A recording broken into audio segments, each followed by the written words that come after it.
په اسلام قلعه کې ژوند کوي، که څوک په ګلام خان کې ژوند کوي، که څوک په کابل د هلمند په دشت په غرو کې ژوند کوي، ټول په دې باندې افتخار.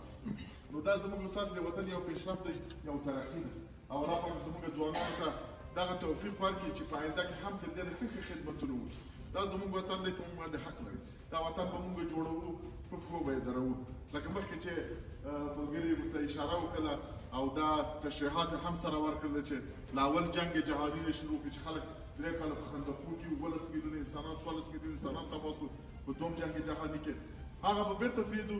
الامامه و به تاریخ خود افغانستان که دی 4 دهه تقریبا از افغانستان داشته باشیم. استاد من یه یادآوری بکنم که این صرفا یه جلسه معرفی بود، چون ما روز چهارشنبه قراره که یک اجلاس در سطح بین‌المللی داشته باشیم.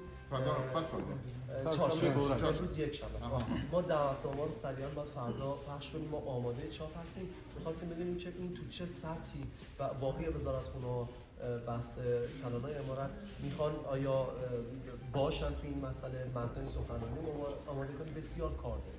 این رونمایی نبود این سر یو اسلامی حکومت هغه ذمہ داری کوشش کوي چې قوي دینی مراکز ولري چې د مسلمانانو دینی ضرورتونه څنګه دا پوره شي او په همدغه طریقه باندې داسې قوي تعلیمي او تحصیلي مراکز ولري چې د هغې په وجه باندې داسې ځوانان وروزلی شي چې د مسلمانانو دنیوي ضروريات دا څنګه پوره کړي شي.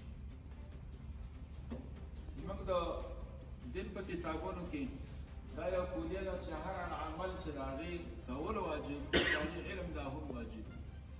مونځ کول واجب، زکات ورکول واجب، روژه نیول واجب، حج ادا کول واجب. نو د هغې علم دا هم واجب دی. طلب العلم فریضة علی کل مسلم. نو هر عمل چې د هغې کول واجب وي، نو د هغې علم دا هم واجب.